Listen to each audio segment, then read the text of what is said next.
Okay, so we were talking about the methods. So methods are basically a set of statements to perform an operation, right? And why we need method?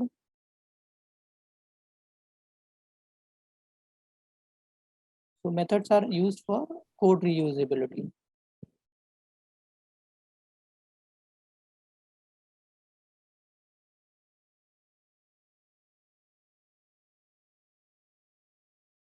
Okay, and when we go for method, when we think that we need to go for method,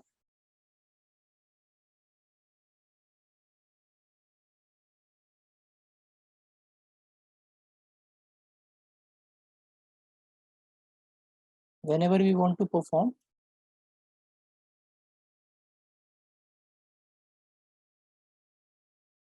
any operation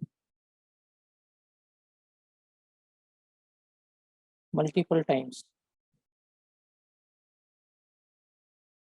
we choose methods, right? So in our example, I want to perform add operation multiple times. That's why I have kept that logic in a separate method, and I'm calling that method from the main method. Okay, now we have two types of method, as in we have built-in methods which Java provides, and then we have user-defined method. So in built-in methods, we have methods to perform operations on number, right? Those are called number methods, which performs operation on number. We have character method, which performs operation only on characters. Operation on characters.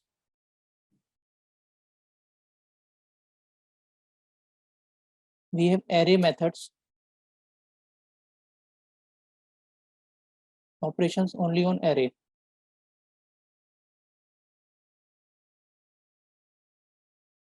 We have string methods then.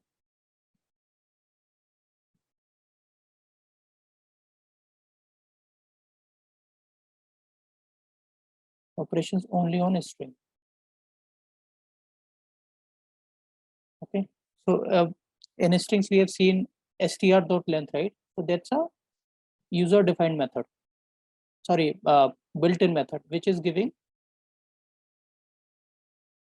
the length of the string, right? So we can do that also by ourselves. Also, we can write a program, right, to count the character in a string, and then we can return that length of a string. But Java is providing that as inbuilt method, so you can directly call that method and get the length of the string immediately.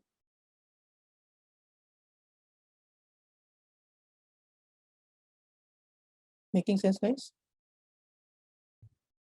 Yes, Nathan. Okay. Yeah.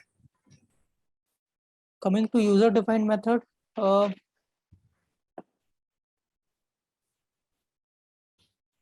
so this is a user-defined method, right? Wherein you are writing some lines of code to perform the operation which you want as a desired output. So we have two types of method here, like one with returning a value and one without returning a value. So one with returning a value, we have seen here, right? It is returning an integer type value. One without returning a value, if I can delete this, and I need to add void here. Okay, it's fine then. So we have two types of user-defined method, one with returning a value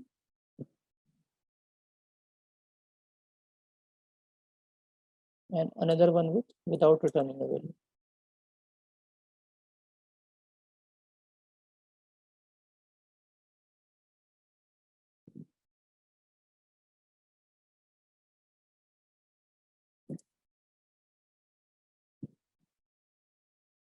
Method with returning a value. Okay, now the concept of static and non-static comes here, right? So for that, we will discuss on the class and object first. Before class and object, I just wanted to complete one more topic, that is called exception handling. Okay. Now, see, in the example of array, let me just delete int a 5, okay,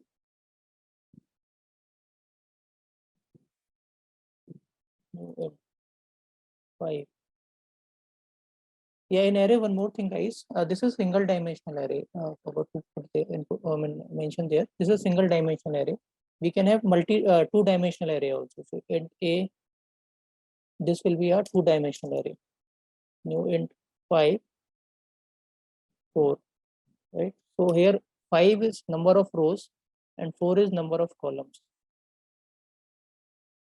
Please make a note of that also. So in arrays we have two types, single dimensional and multi-dimensional. This is single dimensional, or maybe 1D array that you can mention. Okay. This is 2D array.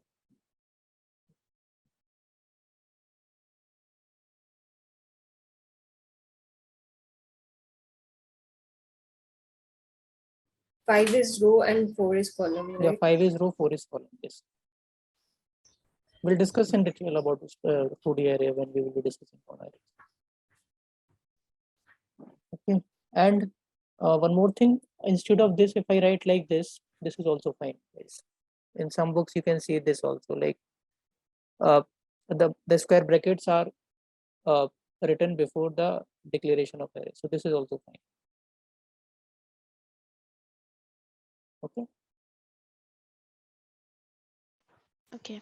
You're not confused, right? I mean, you are clear. Yeah. And for array declaration, we can write like this also. Instead of giving the value here, I can directly input 5 values here, and then it will be considered as array with 5 elements. Okay, so this is also correct.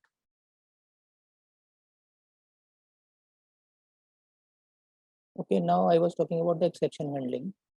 So since this is a 5 element array, and if I want to store anything on index 5 or index 6, right, I will be getting array index out of bound exception. Let me run this program. I am getting array index out of bound exception, and it is or after this, if I want to print anything, let's say A1, will I get the output or not?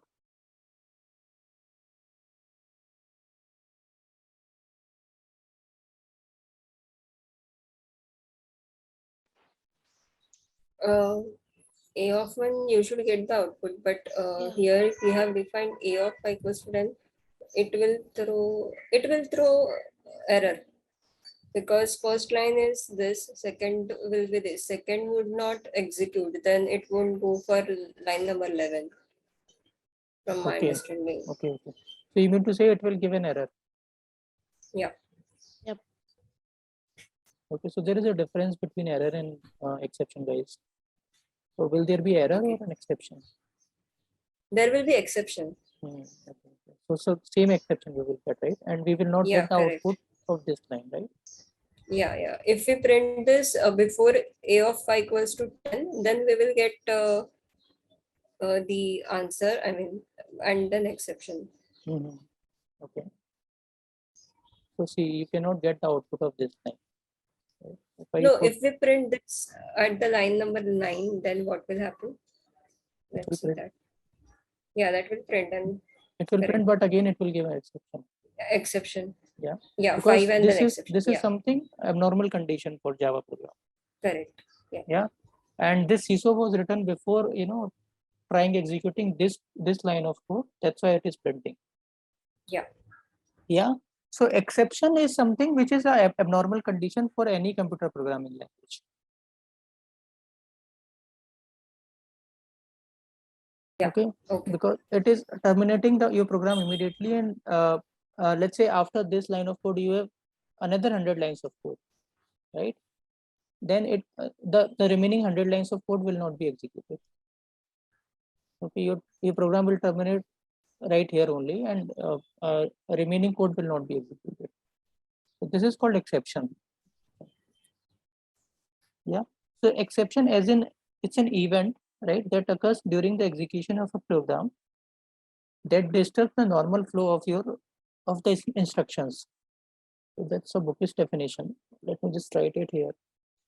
In computer programming,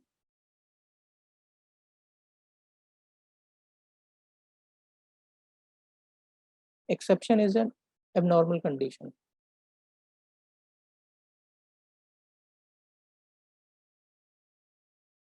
Right? So an exception is an event that occurs during the execution of program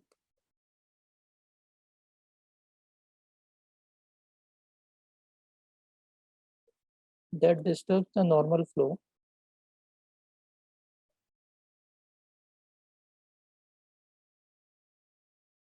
of instructions.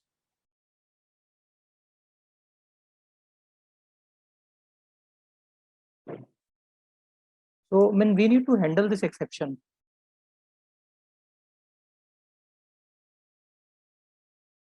okay, we cannot go ahead by writing like, you know,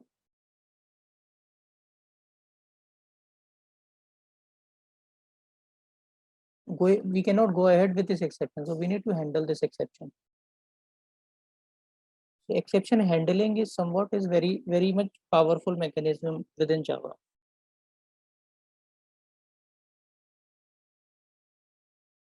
Exception handling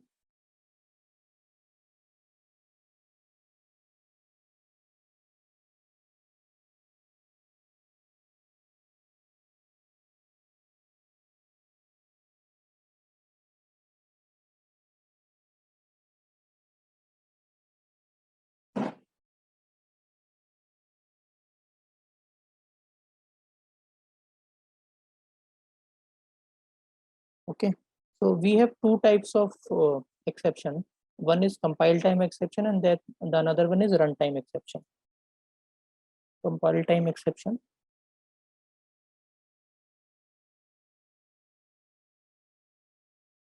and runtime exception.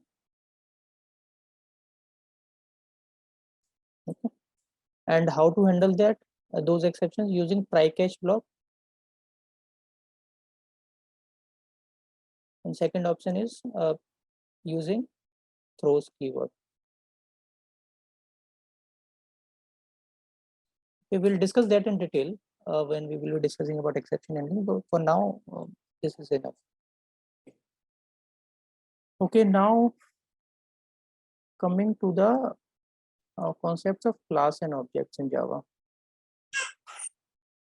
1 second, guys.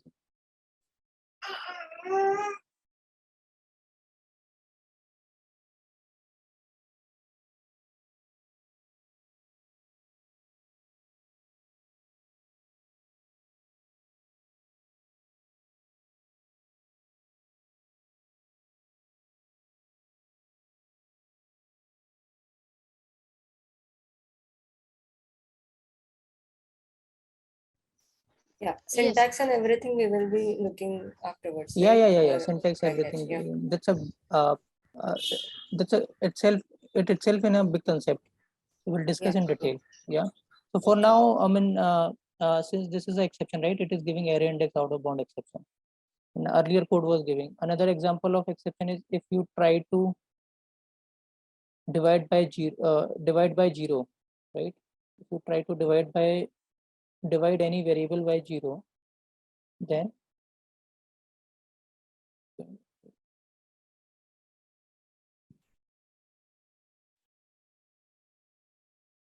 it will give you division by 0 error, division by 0 exception. That's an automatic exception. Okay. Okay. So we have so many exceptions like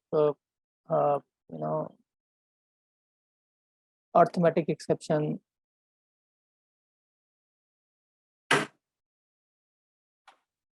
Then we have array index out of bound.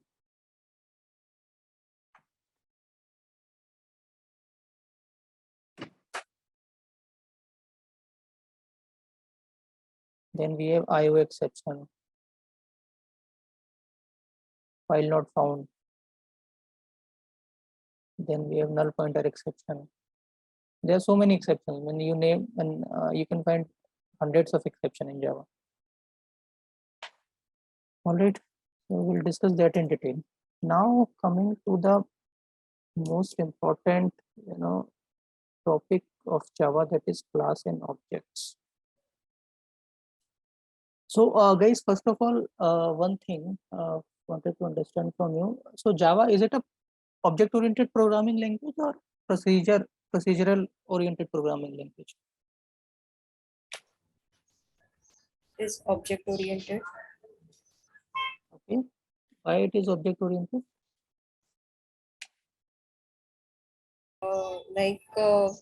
If I want to call any method in the main method, I create object, I create object of the class, and then I call those methods. Okay. And what is procedure oriented programming language? SQL, PL SQL. PL SQL is a procedure, right? We create procedures in that and we call those procedures. What is procedure? I'm not sure. Okay. What is the difference between this object and procedures? Okay. So a procedure, as in procedure, is again a method or a function only, right? So in our traditional languages like C, Fortran, developers were following the procedure oriented programming, right? So when we don't have the concept of class and objects there, everything is around procedures only. So for anything, any sort of if you want to perform any task within your program, you will be creating a procedure, right? So procedure again is a method only, method or function only. So that's why those languages are called procedure oriented programming language.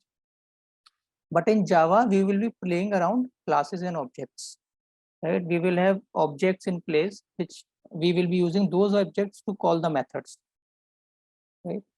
In our earlier example, we have had add method, but we were calling that method without having the object, right? So I mean, we were not using the objects to call those methods. I mean, eventually we were not using the benefits of object oriented programming there.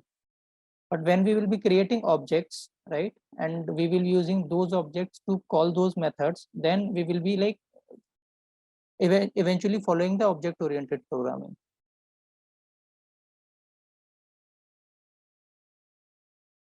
Understanding is this, what's the difference between object oriented and procedure oriented programming? Yes. Yeah, so procedure as in you are having only procedures in your program. There are no objects, there is no concept of class and object and other concepts of OOPs, right? Encapsulation, polymorphism, inheritance. So we are not using those concepts, and we are simply writing the multiple functions to perform our task. And object oriented is something which we are using class and objects completely to call our methods, to perform some actions, to perform some operations or something. That is called object oriented programming. Yeah, so in procedure oriented programming, we call procedures. Yes. Right. Yeah. And in object oriented, we call objects. We will be using objects to call the methods. To call the methods. Yes.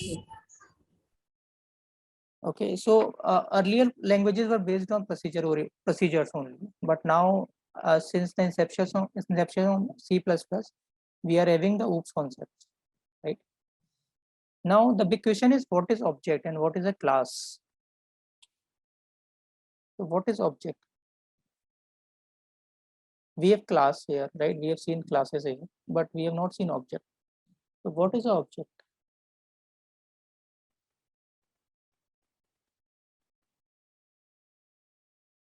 Anything which exists physically in this world, in this real world, that is an object. Correct? Yeah. Right? A table, Yes. table is an object, right? A bat is an object. A dog is an object, right? A car is an object, right? Anything which does not exist in this real world, that is a class. That's a logical entity. That's a class is a blueprint, right? I mean, we do there is no physical existence of the class in this real world.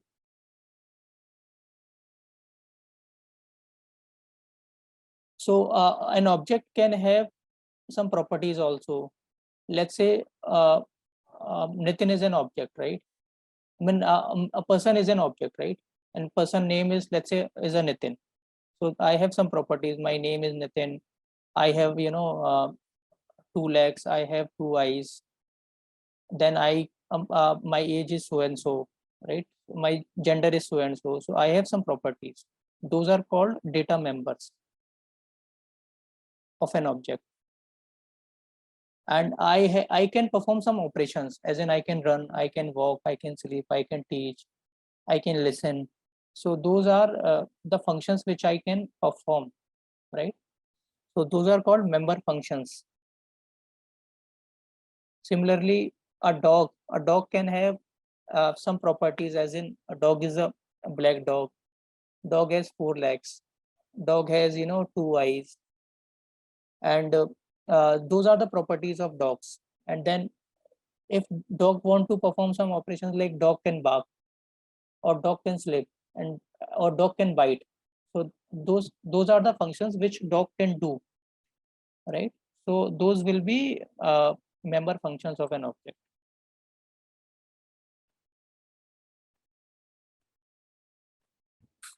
Okay. Okay.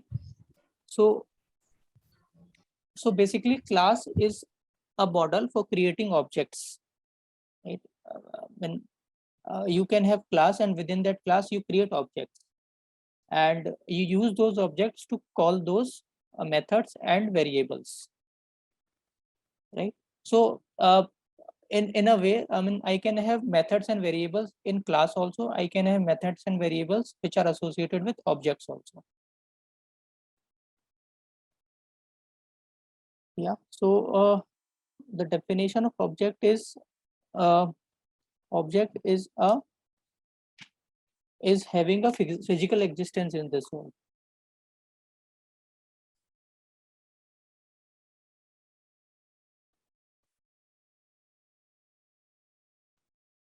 In this world, it can be anything like a bat, or a table, or a dog, or a person. It can be anything which physically exists in the world. Class is a blueprint,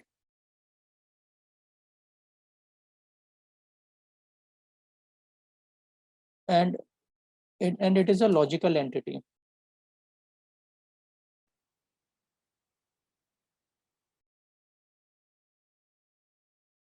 It is used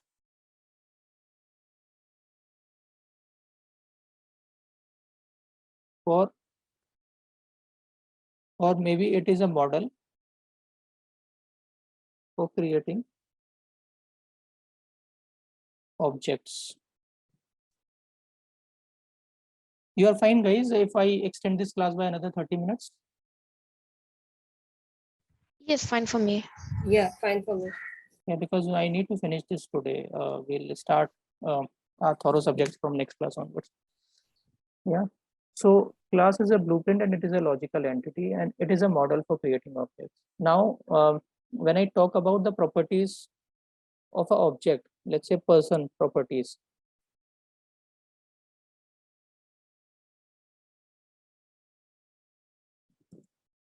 Let's say the name of a person, the age of a person, the gender of a person. Those are called person properties, or those are called data member. Person function, like walking, talking, sleeping, coding, teaching, etc. are called are the functions which a person can perform. So those are called member functions. Right? Now a class can also have a property and function. Object can also have a property and function.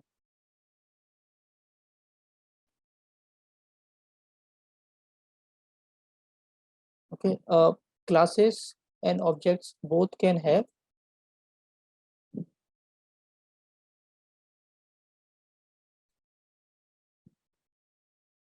variables and methods. Okay, so the methods which are associated with class or the variables which are associated with class are called static methods or static variables. Methods and variables associated with class are called static method or variable. Methods and variables which are associated with objects are called non-static method and variable.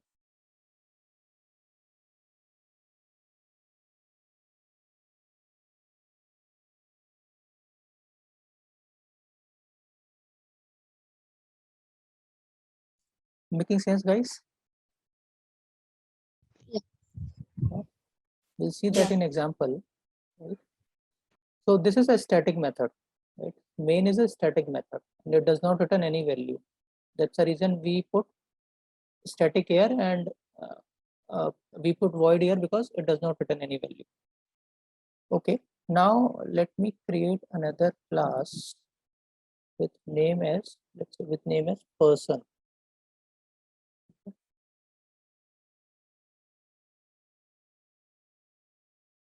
Now I can have some, let's say, some variables, let's say, string name equal to Nitin, int age equal to, let's say, 30,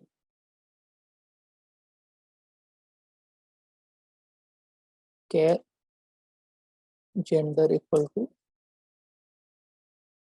male. Right? So I have some properties which are associated with this person, and I have some function public void public void walk.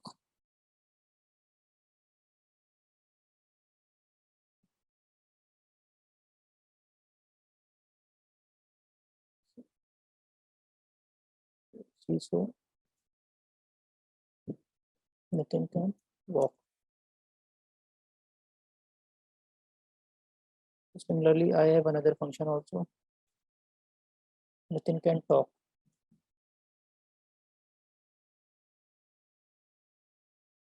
I have one function also. Nitin can code. Yeah. So I have some properties which are associated with person, and I have some functions or methods which are associated with some one person. Now, when I say I will be using objects to call those variable or methods, I will have to create an object, right, of this person. Okay. Yes. So how do I create the object?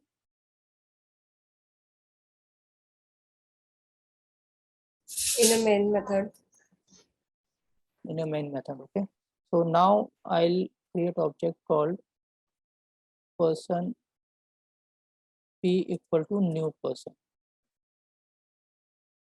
So this is how we create objects. So this is a class name. So here person is a class and new person is an object, and P is an object reference which is pointing to this object. P is not an object base. So this is the question which interviewer asked. What is the object here when you write person P equal to new person? New person is the object and P is an object reference.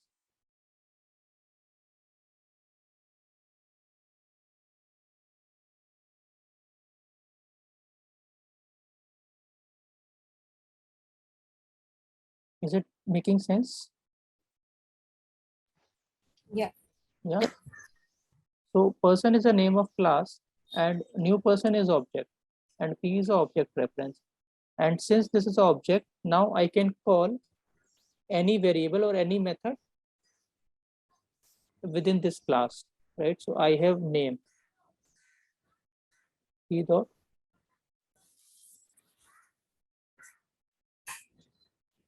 my name is not coming.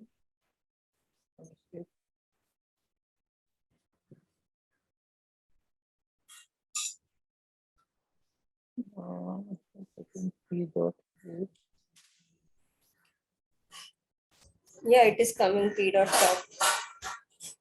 P dot yeah. I will have to select.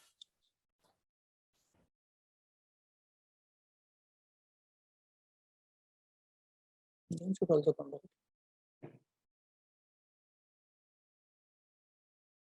P dot walk, I guess.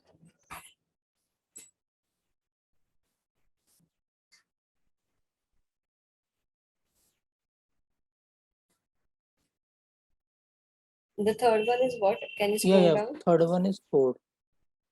Yeah.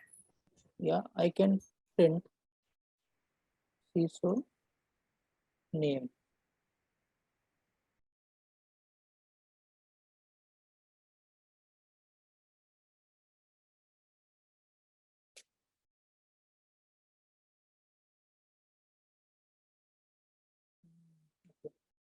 Got that.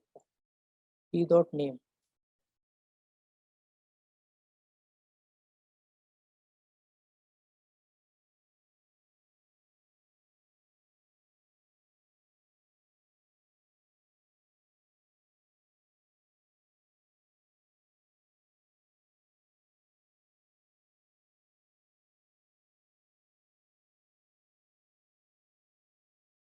Okay. We need this keyword. Fine. Okay, we'll discuss that in when we'll be discussing about this keyword and constructor. So as of now, what you understand is we are creating an object of person P, and then we are using that object to call the methods like walk, talk, or code. When I run this program, I can see the output as Nitin can walk, Nitin can talk, Nitin can code. So I am using objects now to call the methods.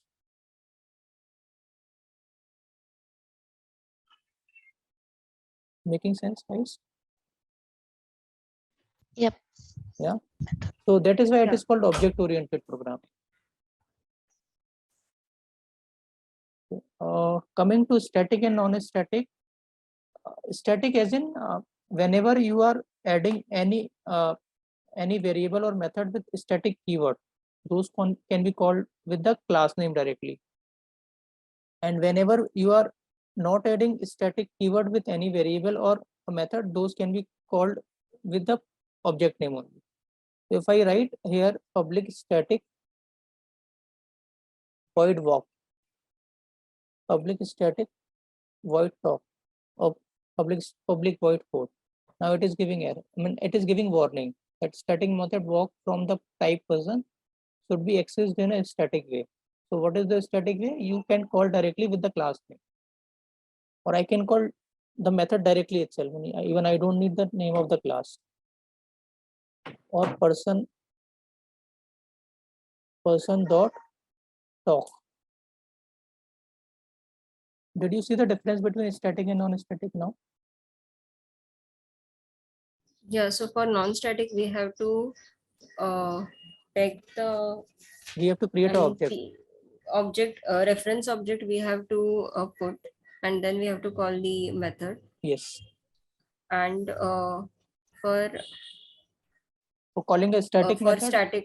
For static method, we can call it directly or by using class name dot the method name. Method name. Yes.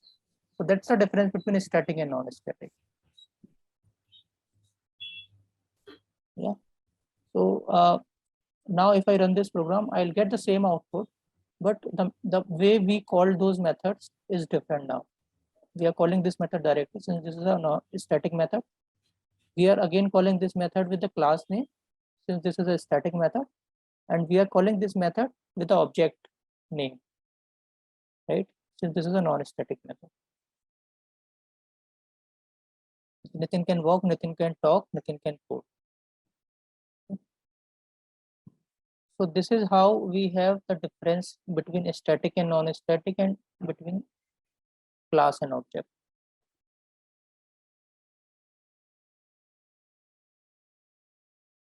Okay. Coming to the other concepts of OOPS. The first is inheritance. Second is polymorphism.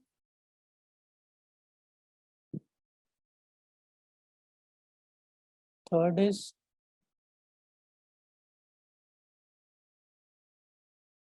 encapsulation. Fourth is abstraction.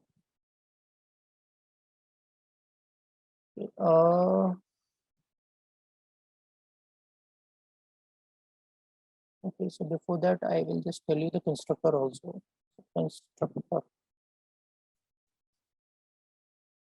And we have one concept called final, finally, and finalize also. That we will discuss. Constructor, final, finally, finalize. We have one concept of this keyword. Okay, so before jumping into the inheritance, I'll quickly cover constructor, right? So constructor is something which is having the same name as class name, and it is always called when you are creating an object of a class, right? So I can have something called public person here. This is a constructor, and it is always called when an object of a class is created. If I write something here, let's say constructor called,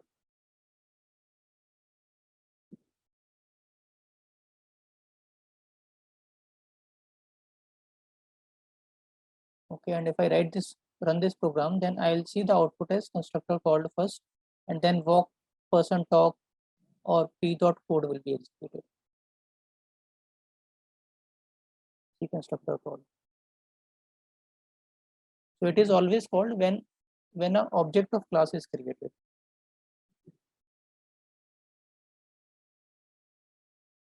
If you do not write the constructor explicitly, the default constructor is called, right, which JVM takes care of. But since there is no code in that, so nothing is executed here. Okay, so by default, JVM constructor is already present, and if you call out separately, then it will be called. Yeah. If you write that separately, then it will be called. And when you can have multiple objects here, like person p1 equal to new person. So every time new object is created, constructor will be called. If I write like this, then 2 times the constructor will be called.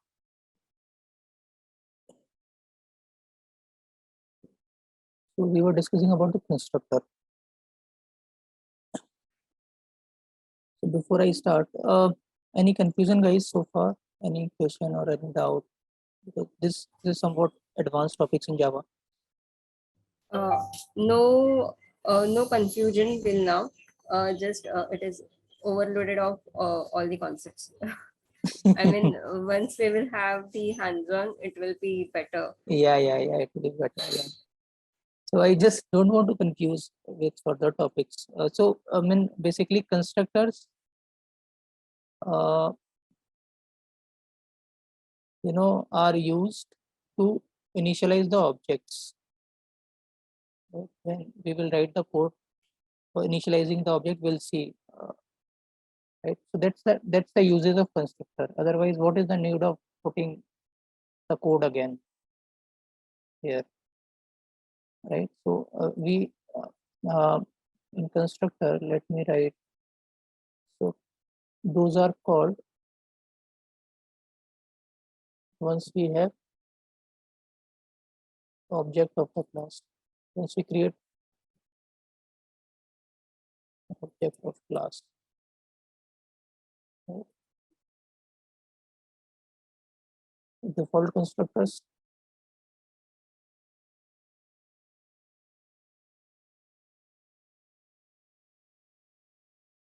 called by JVM,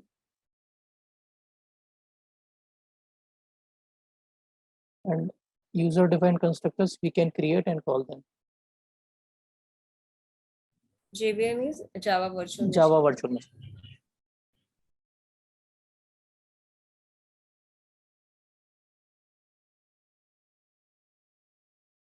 Are called. Okay, so in user defined constructors we have default constructors, default as in which does not pass any value.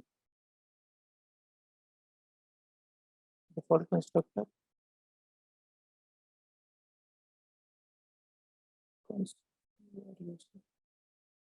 And we have parameterized constructors.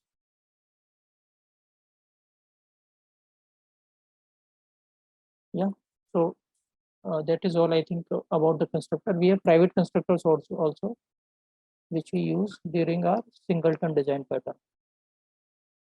Used during singleton design pattern.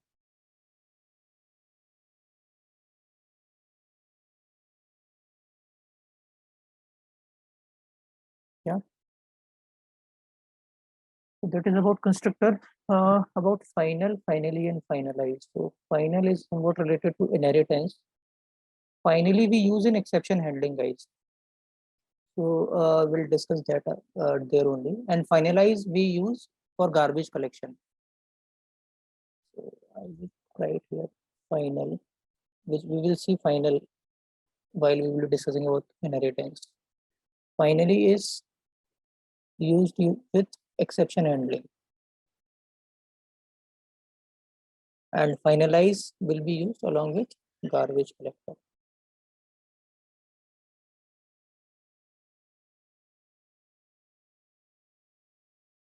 This keyword again is related to constructor only. We'll discuss that once we have the constructor topic discussion. Right now, coming on to the inheritance. So what do you mean by inheritance? So inheritance and polymorphism. Those are the important topics from Selenium point of view.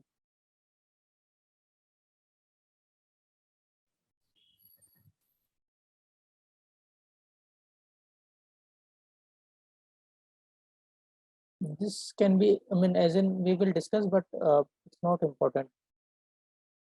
Abstraction and interfaces. This we will discuss.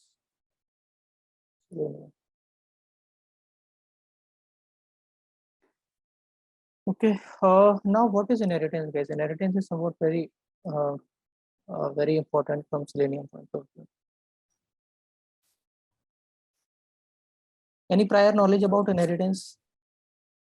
In layman language, if we say inheritance, so for a human being, they inherit some nature of their parent or the ancestors. So yeah, so likewise, in Java, inheritance would be having the same properties. Mm-hmm. something like that. Sutara? Yeah, so like one object will one object will maybe acquire the properties that its parent object has. Okay. Yeah, so that's correct. So inheritance as in you are acquiring some properties from your parent, right? So it could be a in terms of acquiring some data members properties. It could be in terms of acquiring member functions properties.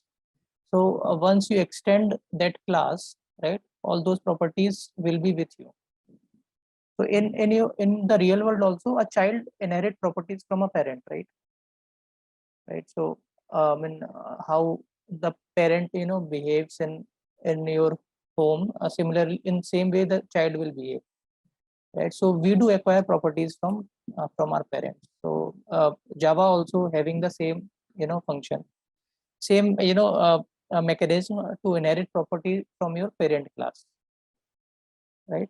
So the definition of inheritance as in it is a mechanism in which one object acquires all the property and behavior of a parent object. Using inheritance, we can create classes. Those are built up on the existing classes when we inherit from an existing class, and then we can reuse those methods and fields from the parent class, right? So let me take the example, then only you will understand. Let's close this. Let me add one class with, let's say, vehicle. I have one vehicle class. Now take the public static void. I have another class called car class. I have another class called, let's say, Audi class.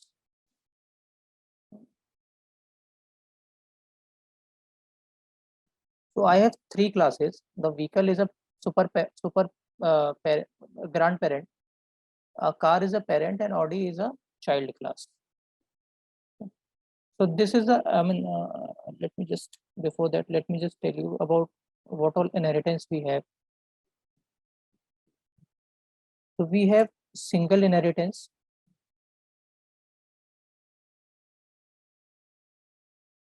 We have multi-level inheritance.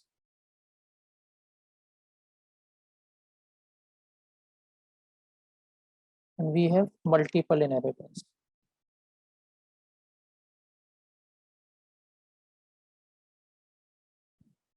So single inheritance, as the name suggests, you are extending one class from your parent class. So if I extend car class into the Audi class, that's a single inheritance.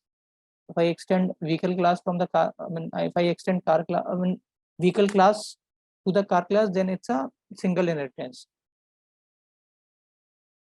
Okay, so class single inheritance is in class B extends class A. Multi-level inheritance as in this is the example of multi-level inheritance which I am just coding in the Eclipse, right? So I have vehicle class, I have class car, I have Audi class. So class car extends vehicle class, and class Audi extend car. Okay, so this is the example of multi-level inheritance, right?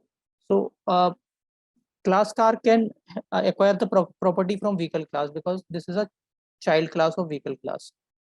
Class Audi can have the property from class car because it is again a child of class car. And class Audi can extend the property from vehicle also because the vehicle is my grandparent, right? I can have properties from grandparent also. Making sense? On vehicles, I can have another, grandparent called, four-wheelers. Or on top of that, I can have another grandparent, let's say, called automobile. Right? So I can have multiple grandparent, and this multi-level inheritance is quite supported in Java. right? Now, when we talk about multiple inheritance, it is like I am having multiple parents, right? So I have class A as parent, class B as parent. Now I have class C as child, and I am acquiring property of both the classes. So that is not possible in Java. I cannot have, I cannot have two parents at a time. Making sense, guys? Yeah. Yeah. So I cannot So have you two. said Yeah. two classes, like class A and class B. We'll see And that in example also. Yeah. okay. Yeah. So rather, I will put this as class car extends class vehicle. So multiple inheritance as in class car extends vehicle also, class car extends another class, let's say automobile also, right?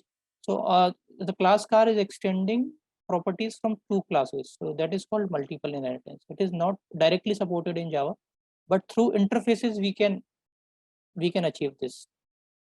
So interviewer can ask in an interview like whether multiple inheritance is supported in Java or not. If it is supported, then how? So through interfaces we can achieve this.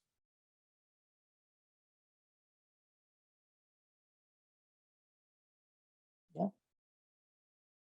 And we use extend keyword when we acquire property from one class to another class, right? We use extends keyword. Okay. So as of now, if I go to Eclipse, let's say I have one method here, public void, let's say start. So in CISO, I am writing like vehicle can start.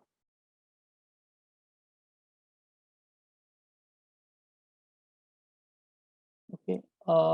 Let's say in car, I am having one property, public void run.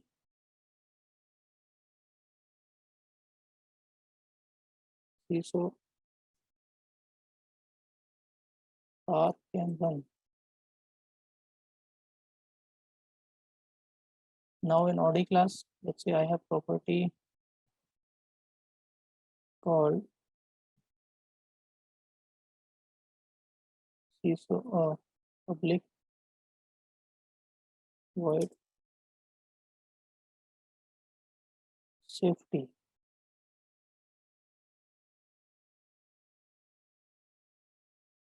Public void run. It's a public void safety.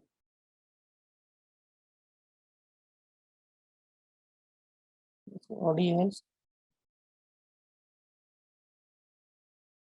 safety feature. Likewise. So I have three methods. I have one method in each of the class, right? Right now, there is no relationship between these two methods.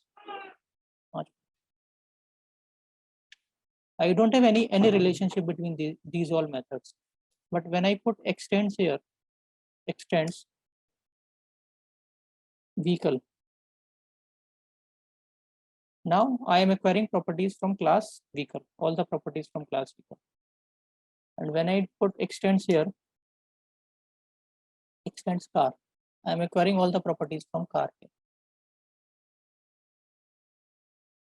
Okay. Let me have another class called class test. Okay. Create object of class Audi. New Audi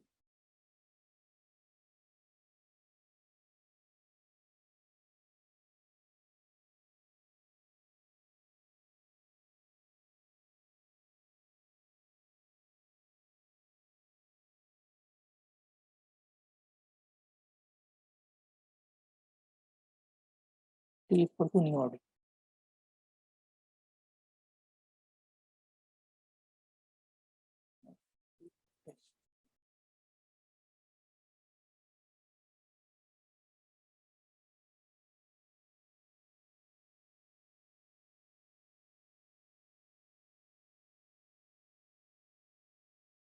Yeah.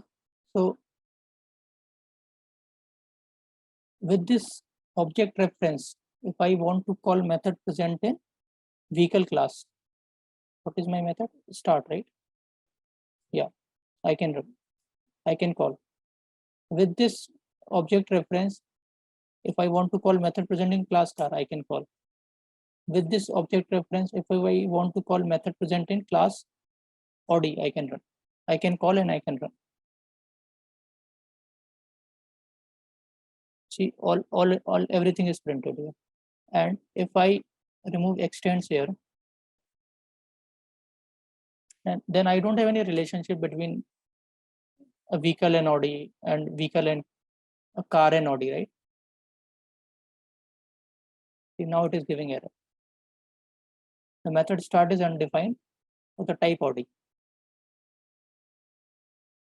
Yeah, so in this case, it will run only for Audi, but not for the other two class Another because the two classes. extends. Yeah, because there is no relationship between class car and class Audi. There is no relationship between vehicle and Audi, right? So this is the example of multiple inheritance. Disha, any confusion? Or In it is- test t dot safety we have written. Yeah. Safety is there in vehicle class. No, safety is not there in start is there in vehicle class. That is my grandparent. Yeah, okay. Car is Safety in is where? run is in class car. Mm-hmm. Okay. Audi, the safety is in class Audi. Okay. Okay. Right. And we have So, created the object of Audi. Okay, I got object it. of Yeah. Audi. Yeah. So Yeah. Audi, earlier Audi was extending car and car was extending vehicle. So eventually Audi was able to acquire properties from vehicle also. Got it. Got it. Yeah. Yeah. So No confusion. Yeah. if I put like Audi extends car, that is fine. Sorry, Audi extends vehicle. This is fine. I can have two child of single parent. Yeah. Right. Yeah. But Car I will cannot also have have two vehicle parents. properties. Yeah. Yeah. Got it. So car is also acquiring property from vehicle. Audi is also acquiring property from vehicle. So they are direct parent now. Yeah. Yeah. Yeah. Now when I now see this run is giving error because we don't have any relationship between car and Audi. Right. All right, so this is multiple inheritance and multi-level we will, sorry, this is multi-level inheritance, multiple we will see while we will discussing about interfaces. Now, on top of that, we have something called method overloading and method overriding. Okay, so overloading is something which and we can directly implement within the class, and overriding is related to inheritance. So we'll see that during inheritance.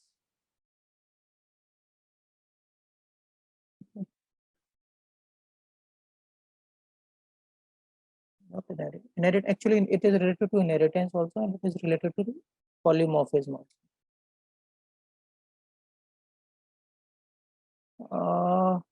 Now we have collection framework. Okay. So, like, why we need collection? Because whenever we want to do a lot of manipulation with the data, right? Like inserting the data or deleting the data or doing multiple operations on data like manipulation, searching, then shifting the data. So whenever we want to perform multiple operations on data, we use collection framework, right? So this collection itself in itself is a dynamic data structure.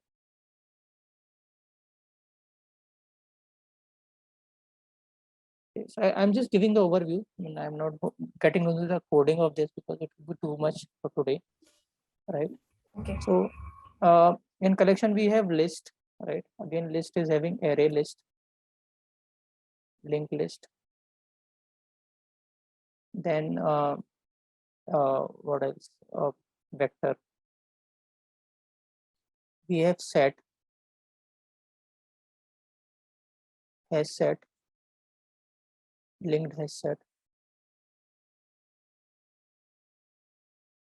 and tree set.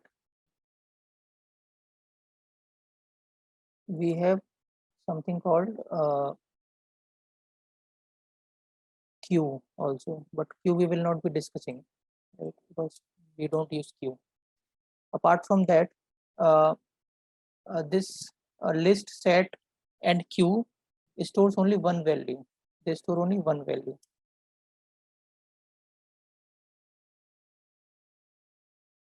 What if I want to store pair of value, like name of a student and roll number of a student, name of a bank account holder and the account number.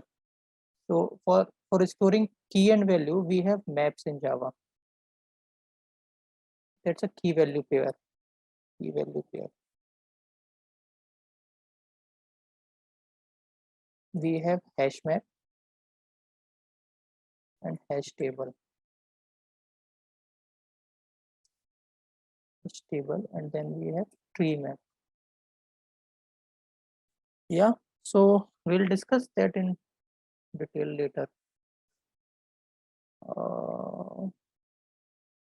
I think missed out. All right. Yeah, so I think that's pretty much on the overview part, guys. Any questions so far?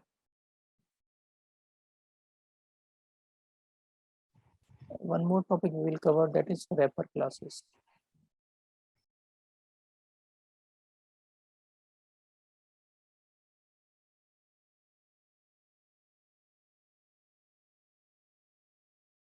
Are you there, guys? Yes, Nathan. Yeah, I know it's too much for Yeah. today. Yeah.